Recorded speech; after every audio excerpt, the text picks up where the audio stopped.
Quorum is present. Is it present? Without objection, the chair is authorized to call a recess at any time.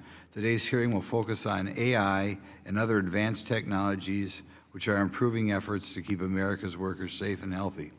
AI-powered safety tools are moving safety management from a reactive, incident-based approach to a preventive, data-driven model.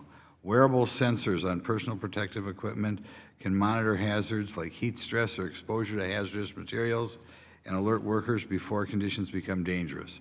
Predictive analytics can focus where accidents are most likely to occur, catching hazards before those hazards lead to accidents rather than afterwards. Understanding how these technologies work will help Congress better understand how they can be used to address workplace safety. The impact could be immense. Fewer injuries mean healthier workers, increased worker recruitment and retention, lower costs, and stronger business operations, all while ensuring America's workers receive the highest standard of safety on the job. We also know where there is new technology, there are important considerations to go with it. Whether it is AI today or another groundbreaking technology that has emerged in the past, employers should take necessary steps to understand best practices and proper implementation. These tools can be invaluable for augmenting worker safety, but there must be space for human oversight, and employers should be wary of delegating ultimate responsibility for worker safety to AI. Moving forward, the adoption of these technologies raises important questions. How can the effectiveness of these tools be validated? How can all parties involved, including employers, employees, and unions, understand the technology's role as part of safety practices? What safeguards are necessary to protect worker privacy while still allowing meaningful data collection and analysis? These questions directly affect trust, adoption, and long-term success. As we've heard throughout this committee's series of AI hearings, effective policy must strike a careful balance between considering these questions without stifling innovation and compromising our nation's technological competitiveness. In the context of AI systems designed to protect workers on job sites, there is no margin for error, and one oversight can be the difference between life and death. Ultimately, AI and advanced technologies offer the opportunity to make workplaces safer than ever before. By balancing protection with progress, technology can improve productivity and actively protect people across industries. I look forward to hearing from today's witnesses to understand the real-world applications and impact of these technologies. With that, I yield to the ranking member for her opening statement. Thank you, Mr. Chairman, and thank you to our witnesses for being here today. Automation is not a distant theory. It is already embedded in hiring, scheduling, surveillance, and safety systems. Right now, employers are making decisions that will shape working conditions for millions of people, often without sufficient transparency, worker input, or guardrails. Automation is not new. However, there is a relatively new way of talking about it with the advent of artificial intelligence, or AI. This term is sometimes used to tell a story about automation as both a future that we cannot escape and a race that we must win at all costs. But underneath this story is a very small number of powerful companies with access to massive amounts of data and computing resources. And the lessons we are supposed to learn is almost always the same. The government must stay out of the way and keep its hands off AI. But we do need government to act. From invasive surveillance systems to dangerous work speed quotas, the workplace risks posed by these automated technologies are real and immediate. And under the Trump administration, we have seen an eagerness to grant big tech corporations unprecedented access to Americans' data while rolling back guidance intended to protect workers and promote workplace safety. Weakening those protections does not drive innovation. It shifts risk onto workers and their families, making our communities and our markets worse off in the long run. At the same time, automation and advanced technologies can help make workplaces safer when developed responsibly. A fully funded National Institute for Occupational Safety and Health could lead the way in ensuring these tools are used to protect workers rather than harm them. Strong safety standards can usually foster innovation. One well-known example is OSHA's standard on cotton dust. As a result of that standard, not only did fewer textile workers develop brown lung disease, but the industry also became more productive and efficient. State governments also play a critical role. About half of our states receive federal funding to enforce OSHA standards, and their state plan agencies can set standards for hazards that OSHA has not addressed. State health and safety agencies can be leaders in developing important safeguards against technology-related hazards, especially since OSHA's rulemaking process can take anywhere from 5 to 12 years. It is also not too late for Congress to do its job and legislate. There's already introduced bills that I urge our committee to consider, such as Representative Norcross's Warehouse Workers Protection Act and my bill with Representative Jayapal, the Empowering App-Based Workers Act. We must take an active role in shaping how AI is integrated into American workplaces. AI should be a tool that improves workers' lives by making jobs safer and more sustainable. That means ensuring workers' safety is prioritized from the start instead of being treated as an afterthought once the harm has already occurred. Finally, as we continue discussing AI, we must look beyond the workplace and consider the broader impact on communities. The data centers that power AI and other technologies consume enormous amounts of energy, which can sustain aging infrastructure, drive up electricity bills, and have adverse effects on the environment. Our constituents deserve greater transparency and accountability about resource use, community benefit agreements that ensure residents share in economic gains, and a real seat at the table as AI development expands. But the truth is, none of this works if we continue to hollow out our federal agencies responsible for protecting workers and communities. My Republican colleagues like to talk about government efficiency, but then go about it in the most chaotic ways. Recklessly firing safety inspectors, slashing capacity across our enforcement agencies only makes workers less safe and businesses less certain about the rules they need to follow. If AI is going to reshape our economy in the coming years, then we need to make sure that workers and communities truly benefit from and not just bear the cost of this technology boom. Because when we unleash technology without guardrails, workers will always pay the price. Thank you, Mr. Chairman, and I yield back. I thank the gentlelady. Pursuant to Committee Rule 8C, all members who wish to insert written statements into the record may do so by submitting them to the committee clerk electronically in Microsoft Word format by 5 p.m. today, 14 days after this hearing. And without objection, the hearing record will remain open for 14 days to allow such statements and other extraneous material noted during the hearing to be submitted for the official hearing record. And now to the introduction of witnesses.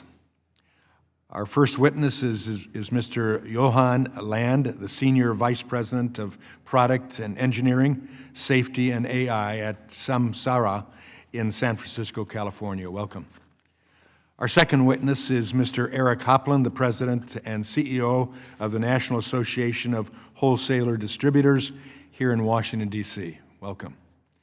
Our third witness is Mr. Douglas Parker, a senior advisor at the National Employment Law Project in New York City. Welcome this morning. Our final witness, Mr. Jeff Bukowitz, the President and CEO of the Mason Contractors Association of America in Algonquin, Illinois. Welcome today. We want to thank all of our witnesses for being here today, and we look forward to each of your testimonies. Pursuant to committee rules, I will ask that each of you limit your oral testimony to 3-minute summary of the written testimony which you have provided. As committee members have many questions for you, the clock will count down from 3 minutes. Pursuant to Committee Rule 8D, the committee practice, however, we will not cut off your testimony until you reach the 5-minute mark. I would also like to remind the witnesses to be aware of their responsibility to provide accurate information to the subcommittee, and with that, I'll recognize our first witness today. Mr. Land, you're recognized for your testimony. Thank you so much. Chairman Wahlberg, Ranking Member Omar, members of the subcommittee, thank you so much for the opportunity to testify here today. We appreciate the committee's focus on workplace safety and the opportunity to share how proven, deployable AI technologies are already improving conditions for millions of frontline workers, and how thoughtful policy can help accelerate those benefits. While the public conversation around artificial intelligence has focused largely on, call it, generative text or office productivity, the most consequential impact of AI is happening far away from the desks. It is happening in the physical operations, on the road, on job sites, or on airport tarmacs. And these are the jobs that power the economy and move our goods. They are jobs where risk is constant and the cost of failure is not pecuniary. It's injury or loss of life. Also, Samsara, we build connected AI-powered technologies for physical operations. And our customers span transportation, logistics, construction, utilities, and public sector agencies. And sectors that represent more than 40% of global GDP and millions of Americans' workers, performing some of the most dangerous jobs in the economy. And we work with some of the world's most complex logistical, transportation, and infrastructure companies and public sector agencies that keep this country running. And we have seen firsthand that in these environments, AI is not an abstract concept. It's a task-based, situational, and preventative tool. And our platform combines sensors and AI-powered video to turn real-time data into actionable safety insights, detecting distracted driving, alerting ground crews to unsafe conditions on the tarmac, and protecting lone workers to ensure they are not invisible when something goes wrong. And this means fewer crashes, fewer injuries, higher retention, and safer workplaces for millions of frontline workers. For instance, we work with the city of Allentown and Bethlehem Public Works in Pennsylvania to ensure city services are delivered efficiently while keeping drivers safe. But technology alone is not enough. The greatest safety gains occurs when detection is paired with skills development. And instead of hours of generic training, AI also enables targeted coaching based on actual events. Workers receive timely, personalized feedback that fits into their day and addresses the specific behavior that matters the most. Consider for a second commercial transportation. Vehicles can weigh 80,000 pounds and operate at highway speeds. Nearly 42,000 Americans die on US roads each year. And in a recent survey that we did of 1,500 professional drivers, 79% of them reported experiencing a close call due to distraction in the past year. And AI-enabled safety systems directly address these risks. So across Samsara customers, fleets using AI safety technology see an aggregated 37% reduction in crashes within 6 months. A 96% reduction in mobile phone usage while driving, and a 69% decrease in harsh driving events. And these are measurable operational outcomes. And importantly, these are workplaces, even if they're not always thought of it that way. The same principles apply beyond the road. And Ranking Member Omar, at the Minneapolis-St. Paul International Airport, our asset tracking and AI cameras give operations teams the visibility needed to coordinate responses and keep runway operations and crews safe. And elsewhere across the country, in construction and field services, AI-enabled wearables and fall detection ensure that if a lone worker faces danger, help can be dispatched immediately. Now, technology expectations in the workforce are also changing. And in a survey of leaders overseeing 5.5 million workers, 85% said that a modern tech-forward approach makes frontline careers more attractive. Safety technology also improves retention. And after deploying Samsara across thousands of vehicles, DHL, a Samsara customer, saw a 60% drop in harsh driving events, but also a 50% increase in driver retention. That is, when workers feel protected, they stay. So AI is not the future promise. It is improving workplace safety today where the risk is the highest. And with thoughtful policy, we can expand these proven tools to protect more workers across America, and we look forward to working with Congress to do so. So I want to thank you so much and look forward to your questions. Thank you. Now, Mr. Hoplin, we recognize you for your testimony. Thank you, Mr. Chairman, Ranking Member Omar, and members of the committee. My name is Eric Hoplin. I'm the CEO of the National Association of Wholesaler Distributors. We call it NAW, and we represent the entire wholesale distribution industry in America. It's about 35,000 companies, and they're moving products and goods through the supply chain every single day. All told, we account for about 1/3 of America's GDP, and we employ more than 6 million Americans. And I have the privilege of every week, I'm in a different distribution center or a warehouse, and they come in all shapes and sizes. But really what differentiates these distribution centers are the products and the goods that move through them. So for example, you might be in one that specializes in large building materials. You might see pipes that are the size of this room. You might see huge sheets of metal. You might see pallets full of shingles, heavy shingles, and everything in between. Other distribution centers have smaller building materials, tiny fasteners, screws, bolts, nails, everything you might need to fasten something together.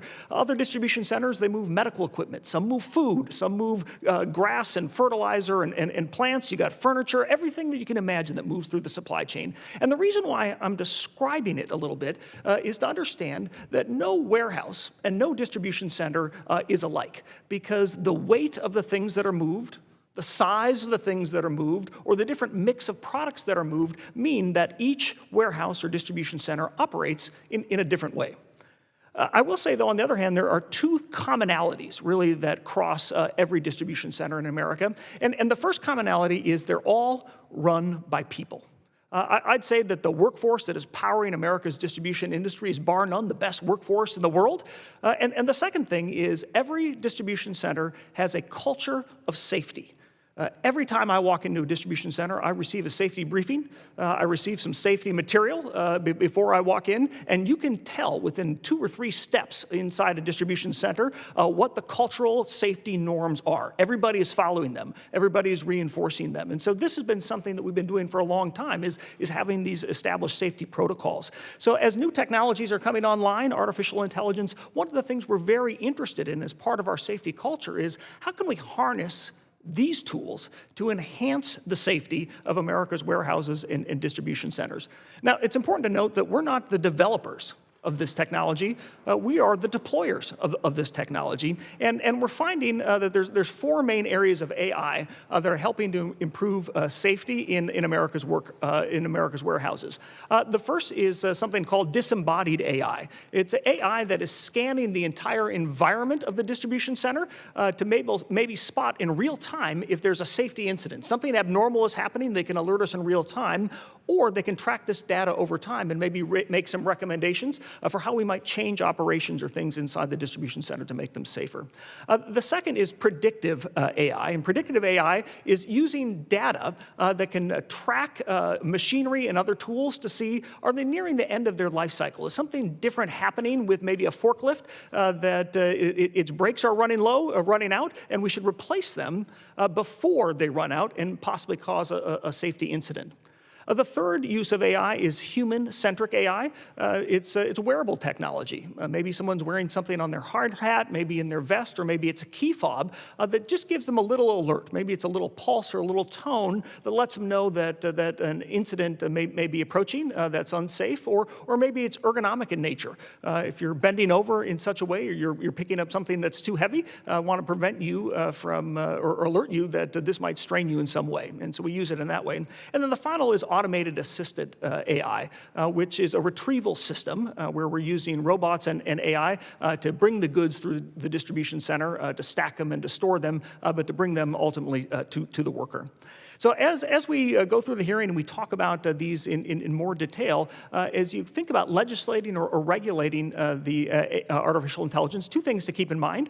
Number 1 is one size doesn't fit all. Because every distribution center is different, we think it's really important that we empower the local leaders who are partnering with their workforce to design the best environment that will be safe for those employees in the distribution center.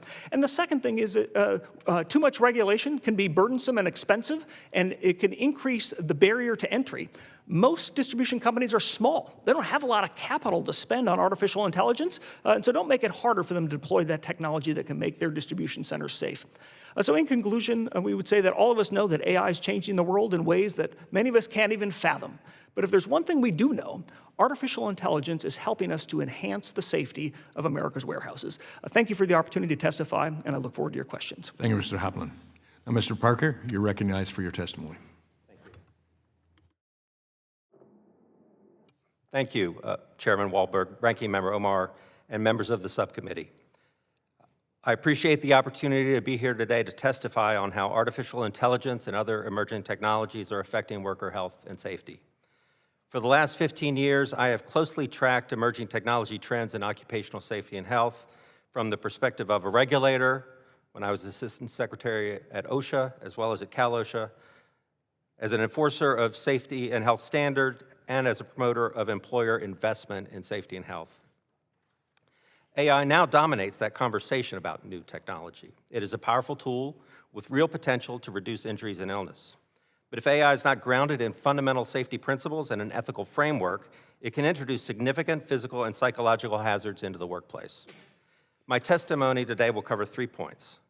First, to be clear, I support new technologies to protect workers. I have witnessed how collaboration between government and the private sector has brought technology into the workplace that saves lives. However, many of the AI tools on the market today focus on modifying worker behavior instead of addressing the root cause of hazards. While these tools can be a helpful part of a safety program, the first question in addressing a workplace hazard is whether the danger can be eliminated, isolated, or controlled through engineering. Skipping these steps and simply training workers to adapt to hazards makes workplaces less safe. And safety-purposed AI should not be used to discipline employees. That undermines safety. Second, new technology should not introduce new hazards into the workplace. Algorithmic management tools that track worker activity can create physical and psychosocial hazards. Fear of surveillance, loss of privacy, and anxiety about job loss affect mental health. Physical injuries and illness can result from production pressures that cause workers to skip needed rest breaks or work at unsafe speeds. These risks can be reduced through prevention by design. Practical strategies for prevention by design in AI include development of risk assessment tools, auditing standards, and a safety certification process focused on ensuring technology does not harm workers. And employees should have a seat at the table. Transparency and understanding are key. My final point today is that the government must build its capacity to understand and interact in an AI-enabled workplace. The question is not whether to regulate AI, it is how to prepare agencies to address the impacts of AI so that they can carry out their basic missions in an AI-enabled world. Thank you, and I'm happy to answer any questions. Thank you, Mr. Parker. And now, Mr. Bukowitz, I recognize you for your testimony. Thank you, Chairman, Chairman Walberg and Ranking Member Omar and members of the committee for giving me the opportunity to participate in today's hearing exploring such an important topic, how we can use technology to keep our nation's employees safe and productive. My name is Jeff Bukowitz. I'm the president and CEO of the Mason Contractors Association of America. We represent a $41 billion industry that employs about 4 million employees, all from coast to coast. When we got started, we are developing AI programs, AI safety programs for our employees.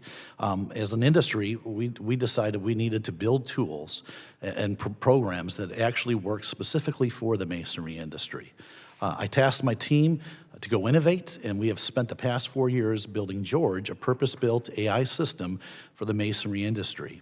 George is named after our first president of the MCA many years ago, about 76 years ago, and takes pictures and videos of job sites to immediately tell my members, their foremen and employees, if their wall bracing plans and implementation meet safety regulations, safeguard job sites during the initial phase of the wall being assembled, ensure in real time employee PPE compliance so that remedies are immediately implemented instead of focusing on a what if or what happened after an accident has occurred, and be a virtual storehouse for best practices and safety regulations that can immediately be recalled at a moment's notice.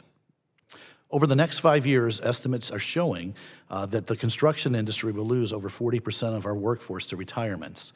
Construction is hardworking. We must embrace systems that not only keep our employees going home safe every night, but they can also use to increase productivity, keep the wear and tear of construction work to a minimum, allowing longer careers, and allows them to safely complete their jobs more efficiently, saving time and money. Technology is allowing young men and women who might otherwise not think be able to join the masonry industry to actually join the masonry industry.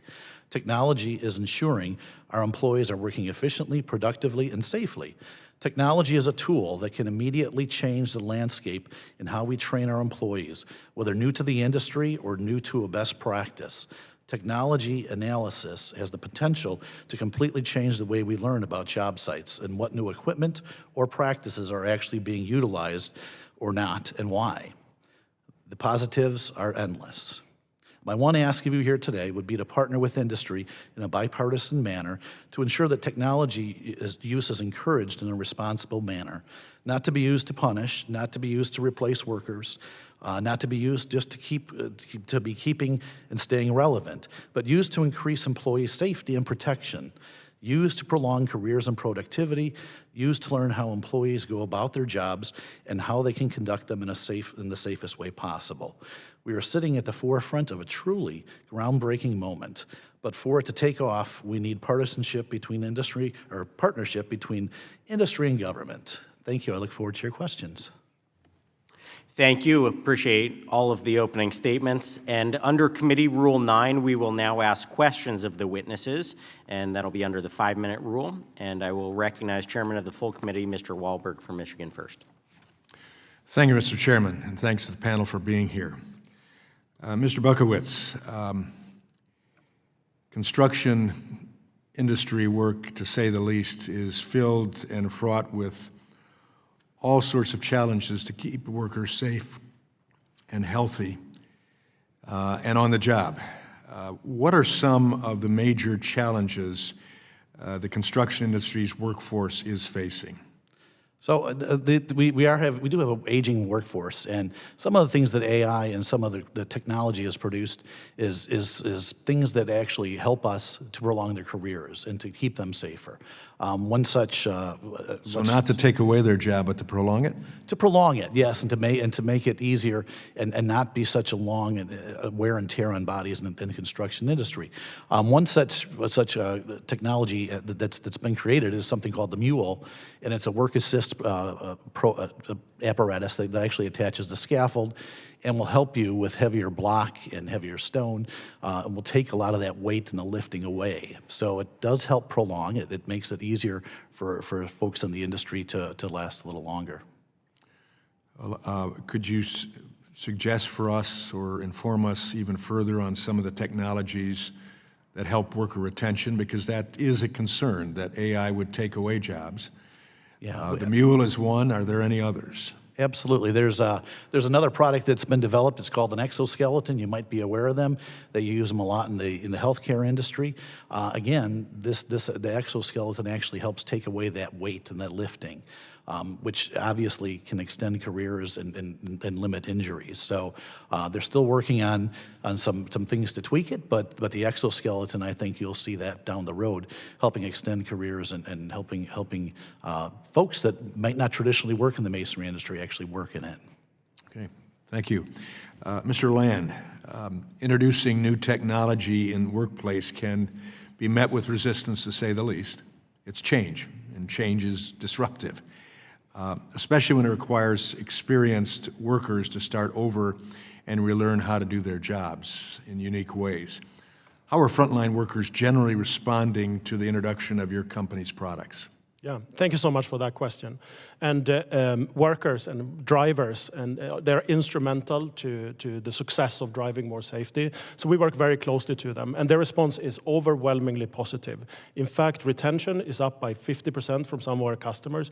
And in many cases, drivers get so attached to the safety that comes with the cameras that we introduced that they refuse to go back in the vehicles after having had an accident because they don't feel safe without it. It's instrumental.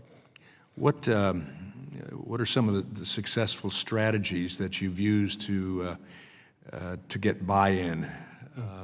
As you've said, they don't even want to go into another truck if it doesn't have that. On other issues, how do you get that buy-in? Yeah, thank you so much for that.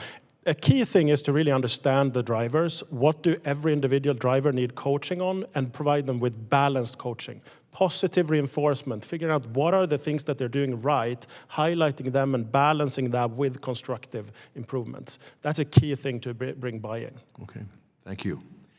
Mr. Hopland, your written testimony mentions several types of AI-powered technology, such as disembodied AI, predictive analytics, and human-centered AI. How do these technologies work together to improve workforce safety in your industry?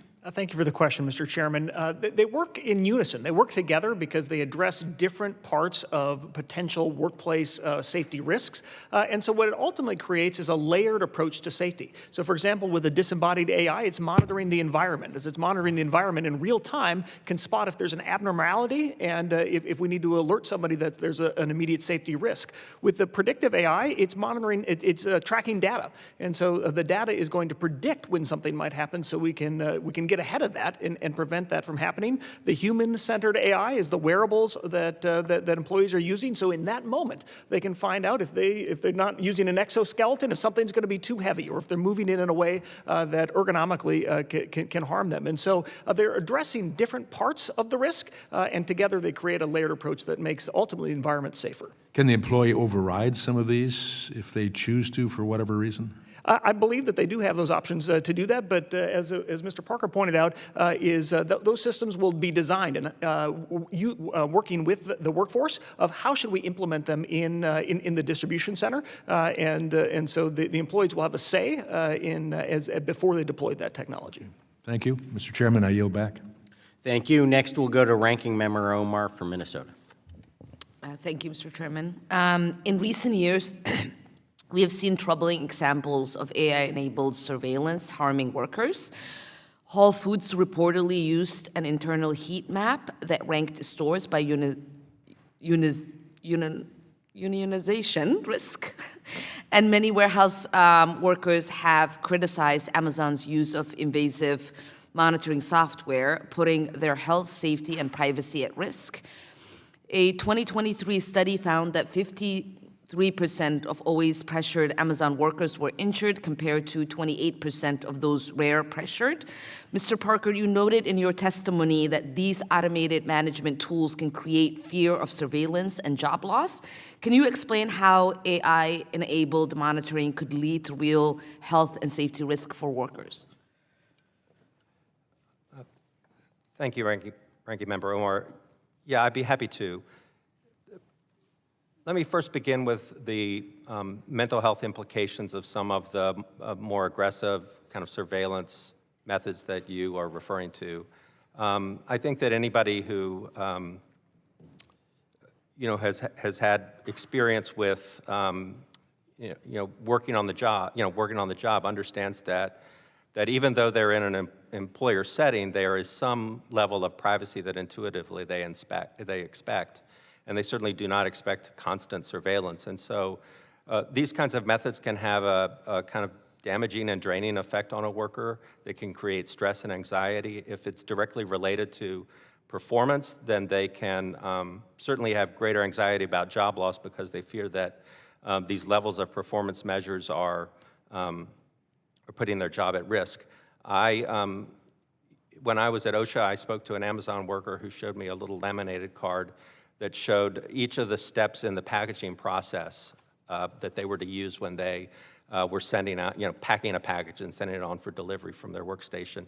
And it showed a 37-second period of time in which they were required to complete their job. Now, Amazon denied that this was their policy and that they denied that there was a quota, but it almost doesn't matter because if the employer believes that they're under that kind of pressure based on the tools that are being used, they're going to work faster, they're going to be at greater risk of injury because you're introducing strains and the possibility of working to failure biomechanically when a worker's under those kinds of pressures.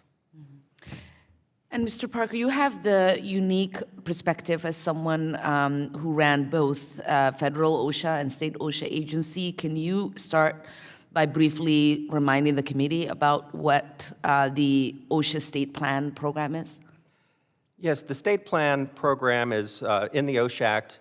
It permits a state that wishes to have its own OSHA program to apply, and if it meets certain conditions, then federal OSHA will delegate its authority to that state, and the state agency becomes responsible for enforcing and regulating health and safety laws on the job in that state. Mm-hmm. And what would happen if states were prevented from regulating any workplace safety hazards related to AI, and how long could workers have to wait before any protections were in place? Well, I think that it's kind of it's almost impossible to answer, because it's inevitable that the things that states and federal government currently regulate are going to be impacted by AI, and they can't meaningfully do their jobs and carry out their mission without understanding AI and being able to,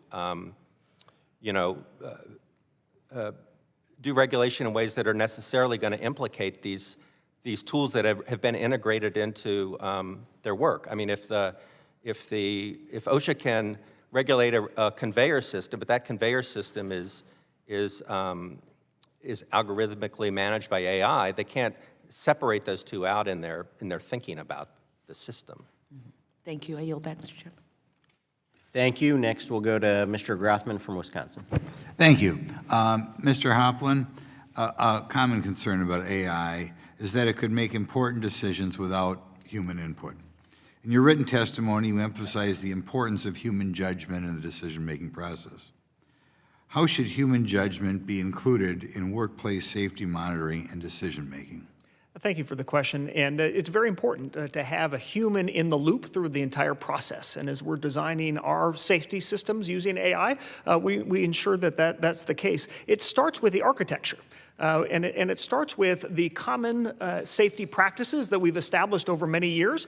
And so we'll work with the workforce and with the leaders there to talk about, well, what sort of AI technology can we use to enhance those already existing procedures and processes? And so it's designed with humans involved from the beginning. And then as the AI is deployed and it's giving us data or insights or ideas, the humans are ultimately making the decisions about what we're going to do with that data information. So having humans involved in the entire loop is important in how we deploy it in distribution centers. Can you give me an example of a bad thing that would happen if humans weren't in the loop? Well, a lot of bad things could happen if humans weren't in a loop, but we're not deploying agentic AI that's making its own decisions. The AI in our distribution centers can't override the humans, and so we have that loop system where humans are in charge. Yeah, you can't give me an example. Well, okay. Well, we don't deploy it that way. Okay. Mr. Land, one of the biggest concerns I have over adopting this innovative technology is the upfront capital needed, leaving small and mid-sized businesses behind the curve. Will these technologies become more affordable and available over time, you think? Yeah, thank you so much for the question. Yeah, I absolutely think so. There's a set of costs driving this. One is, of course, the hardware cost that's likely to come down over time. There is cloud cost, compute to deploy the AI. That is rapidly decreasing right now, probably about a factor of 10 per year. So yeah, this will absolutely come down and become more affordable. Okay. What must happen for technology to become affordable? Is there, other than the fact that this is what always happens with new technology, we still don't know that, but they want me to ask, what must happen for technology to become more affordable and available? I think a set of things, like companies like mine and together with policymakers, we need to enable the market and companies and employees to really embrace this. I think that's a key thing to ensure that this has the impact that we're already seeing. Broad deployment and adoption is a key element. I'm going to ask the question I asked Mr. Hoplin of you. Can you think of bad things that happen if it's too much AI and not enough human? Yeah, so thank you so much for that question. I agree with Mr. Hoplin that human in the loop is absolutely instrumental, and that's also how we do it. And without that, yes, bad things could potentially happen. Now, it's worth noting that in our case, we're not doing self-driving cars or anything like that. We're purely analyzing data, informing employers and employees about that to help them improve and stay safer. We're not taking any actions. Could you give me an example of a bad thing that has, even you're aware of outside of your own company, that has happened because we have a lack of human supervision over the AI? Yeah, I don't want to speak to what has happened in other places, but in other company, in my company, I have no examples of that because we are so rigorous in our human in the loop and our monitoring of what the AI does. Okay, we'll give you the two guys on the right. Do you have any examples, scare stories that you can give us that either your or somebody else's company did not provide human supervision here and a bad thing happened and you thought, geez, how do we let this happen? I can't think of anything, nor would we ever advocate for AI to be implemented without any type of human oversight. I think it's critical that you have that. Otherwise, you will have errors and you will have problems, and you'll see it more often than No not. examples, not even some. Go ahead. I can give you an example of a technology causing harm. It was an investigation when I was at OSHA. A worker in Ohio was working in a manufacturing plant. He was working alongside a robotics device. There'd been some maintenance to the robotics device, and its base had been pivoted. It had been trained to work within a certain zone. And unbeknownst to the worker, because the device had been moved and there'd been a failure to reprogram the device, it engaged, it crushed him against a wall, and he was killed. So that's an example of humans being in charge, but also being complacent about ensuring that they are actually actively engaged in engineering out failure. Thank you, and I guess I'm out of time. Thank you. Next, we'll go to Mr. Kassar from Texas. Thank you. Mr. Land, it says on your corporation's website that you have a live in-cab monitor feed of truck drivers and that employers who use your product can access months of footage. And I just want to understand specifically what that means, so I have two yes or no questions. For the entire time an employee is driving a truck, if their company is using your technology, those drivers are recorded from head to knee level. Is that correct? Thank you for the question. That is not correct. Depends on the installation of the camera. It depends on the settings of the customer, both the employer and the driver, on how the privacy is handled inside the vehicle. And privacy is designed into the system to protect for those types of situations. To protect for what kinds of situations? I'm just asking, are you recording the driver? When the camera is turned on, then Right. yes, we're recording the driver in accordance to the settings that the driver and the employee have set for. Got it. And so do any companies set it so that they're being recorded for the entire time they drive? It is possible. It's possible that they could record them the whole time they drive. It is possible to do that. Understood. Yes. I would say that it's very uncommon. It's cost prohibitive to do that. Got it. But a corporation could monitor them the entire time they drive. And then the second question, according to a Canadian arbitrator, those recordings don't just capture the drive itself, but in at least some cases could capture 15 minutes after the vehicle has stopped. Is that correct? Also here, this depends on the setting, but we do enable recording a little bit after the vehicle has come to stop, because often safety is particularly important as the worker leaves the vehicle and does work in the job site. So we do enable behind settings that the employer and driver agree on. So the employer could record continuously for the full drive, and there are instances, as you mentioned, of recording afterwards. Yes, So I just want to ask about a couple of potential examples. So again, I understand that I want AI to help us be more safe. But what I want to understand is, in an example of a driver driving for hours, misses a call from his doctor, stops his truck, and immediately returns that call, could a employer's settings record that conversation with the doctor? If they're in the cab, they park the car, they call their doctor.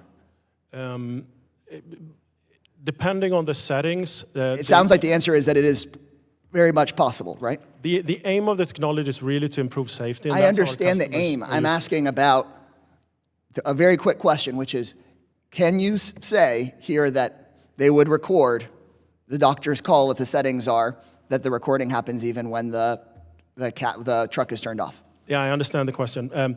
None of our customers are using the technology in that way. I've never heard of any. Are you saying right now, under it's oath to us, possible that they could do that? that you know that there have never been a recording of a doctor's phone call in any of these trucks? I said something different. I said, I am not aware of that, and I'm not aware of any of our customers using the technology in that way. But you know that it's possible, but it's certainly possible. It is theoretically possible, yes. And also, if somebody called their union rep or their spouse or their child, that's also possible. I have never heard or had any indication of anyone using the technology in that way. Here's my concern. I know that this is not what you say your software is for, but isn't it true that an employer who wanted to find out who's trying to organize a union, or wanted to find out who has a health condition or who is about to have a kid, that it would be much easier to do if they had continuous AI-powered monitoring accessible to them? Wouldn't it be easier to do? I don't see that being the case. You need to remember, like, these are extremely dangerous jobs and workplaces. I want AI to make our jobs safer. Let me ask you this question. How many AI-powered continuous monitoring cameras do you have in your office? For yourself? For myself in my office, where I work, I am actually not aware. I hope that we have many cameras to keep the workplace safe. I'm saying, do you have AI-powered cameras in your office? I don't. I believe we do, yes. I believe we use our own products in our own office. I'm not completely sure, but I believe that's the case. And I hope that's the case to keep us safe. So you hope that you have a camera with AI-powered in your own office at all times? Absolutely, yes. You need to understand, this is reversing trends when it comes to safety in a more impactful way than we have seen since the seat belts or the airbags. This is transformative technology. Well, I will yield back with, after one more sentence, Chairman. I think that the vast majority of Americans would not tolerate having, especially folks that are CEOs or higher-powered folks, 24/7 monitoring with AI capabilities. I want AI to be able to keep us safer, but I have not heard in this conversation any clear guardrails to keep it from being invasive. Thank you. I yield back. Thank you. And next, I will turn to myself for 5 minutes of questioning and would actually like to continue with Mr. Land. So you have talked about how including sensors and AI-powered video analysis in your written testimony can turn real-time data into practical actions to improve safety. Can you please expand on the actual use of the products that you have and how that's improving safety? Thank you so much. I would love to. This is something that is absolutely transformative, as said. So the way it works is that we install cameras in the vehicles. These vehicles record what is happening and locally on the vehicle run models to identify unsafe situations to help the driver. This could be too close following distance or the driver about to fall asleep and we wake them up. And this saves lives on an unparalleled basis. Now then we analyze this data also with larger models in the cloud to spot patterns. Example of that would be spotting continuously drowsiness, and we can actually detect sleep apnea from this. These are transformative situations for these employees to help them stay safe. And that is why they absolutely want the cameras. And as I said earlier, refuse to go back in the vehicles without it. Thank you. Next, I'm going to go to Mr. Buckowitz. During our series of AI hearings, we have heard about the potential for AI to reduce costs and make products and services more affordable. How can AI, when applied to improving workplace safety efforts, actually help reduce the costs in that space? Sure. No, I thank you for the question. Yes, it can do it in a variety of different ways. Our wall bracing program itself has two different components to it. One is an internal bracing monitor that actually will look at some criteria that you enter into the program, and it will tell you if your wall can be internally braced versus externally braced. A lot of walls do have the steel and grout in them now, which makes them not need external bracing. So if you don't need that external bracing, you're going to save a lot of time and a lot of cost by only using the internal bracing. And conversely, if you do need the external bracing, it'll let you know quickly that you need the external bracing and move to the external bracing, and you'll enter the same criteria and a few more details, and it will tell you exactly where you brace it. So instead of having the field guys have to go through our book on wall bracing standards that has a lot of engineering formulas in it that are not the easiest to understand, and try to calculate that formula and find out where the best place to brace their wall is, the program will tell them where to brace the wall. They can go out and brace that wall. They can take a picture of it as soon as they're done with their phone and upload it right away, and the program will verify that wall was braced properly. If that wall happens to fall during a windstorm, when nobody's on the property, hopefully, that wall falling over will be very costly. It'll be hundreds of thousands of dollars to replace it. So that's just one example of how it can save costs. Sure. Well, I appreciate both of you sharing your experiences about how we can improve health outcomes for workers and improve workplace safety. I've seen in our local community, our health network is utilizing this in radiology and oncology. When they were doing cancer screenings, they were having AI run applications in the background, about 10 to 11 different AI programs were running, and while I was sitting there, they actually detected that somebody had come through for a screening on a kidney or liver issue, actually had a blocked artery in their heart, and they said, we need to call this person back immediately. The doctor didn't even actually do that screening himself, but it was picked up by AI in a bigger screening application. And he said ultimately that person is probably going to have their life saved, because otherwise they would have had a heart attack off-site, may have been rushed here from a rural area, may or may not have been able to be saved. So I think we're seeing great applications. Not to dismiss anybody else's concerns about privacy. I think we obviously want to make sure that that is maintained as well. But I think the applications for improving health outcomes and workforce safety are really incredible with this AI technology, and so we want to figure out how to responsibly advance that as we continue to move forward and the technology improves. Next, I'm going to turn to Mr. Fine from Florida for 5 minutes of questioning.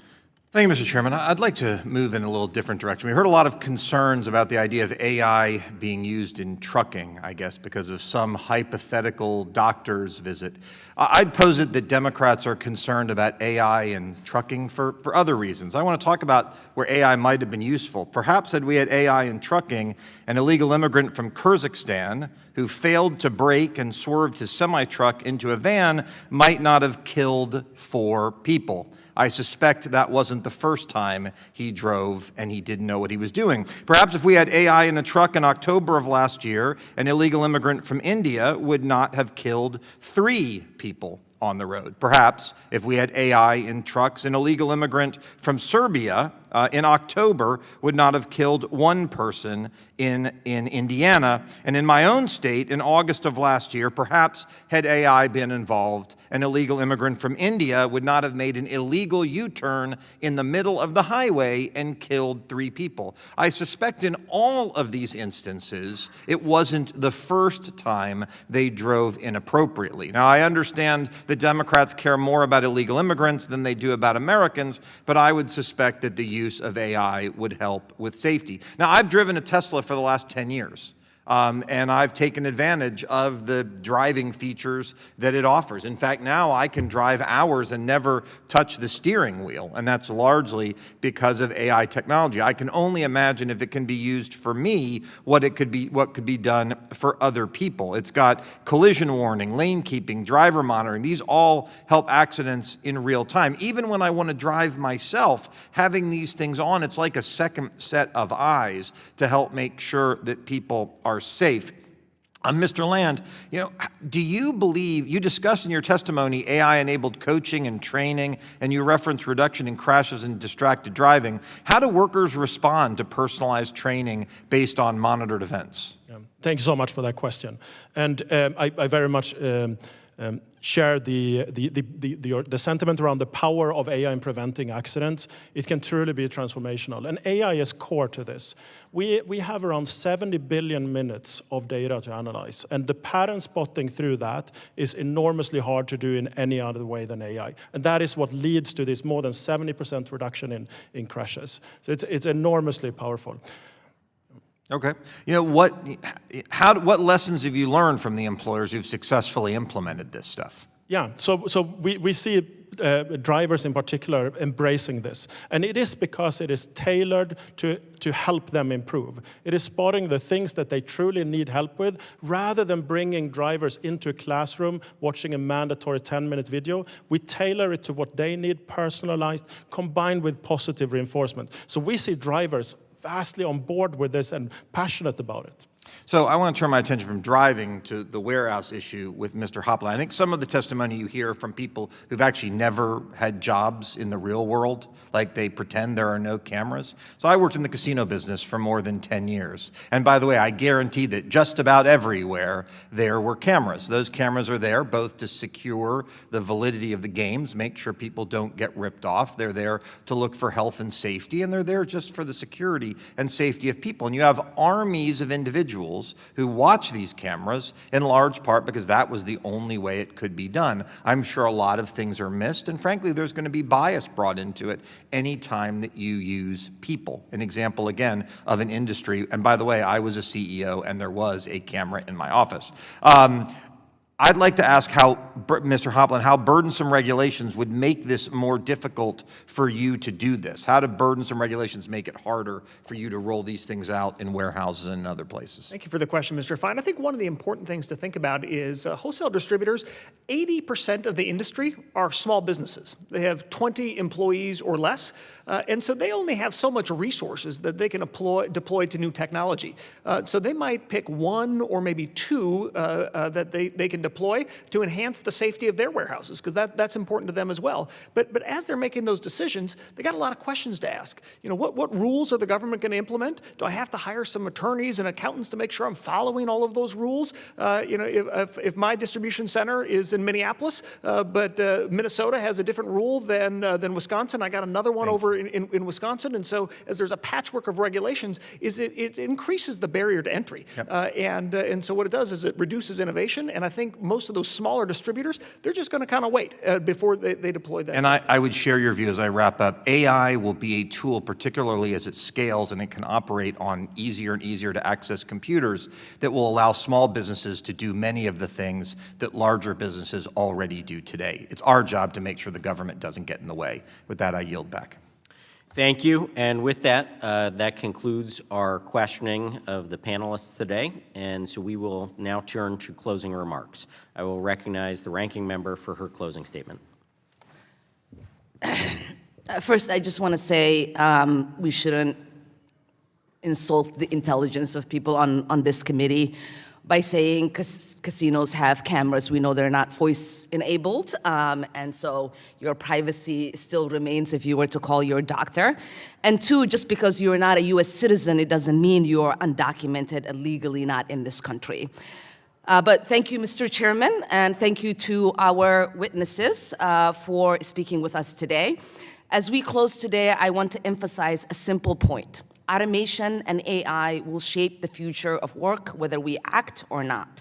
The question is whether we shape it intentionally and carefully or allow workers and communities to bear the risk by default.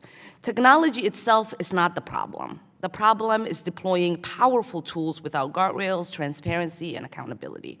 When that happens, safety becomes optional, risks are shifted onto workers, and harm appears long before makers respond.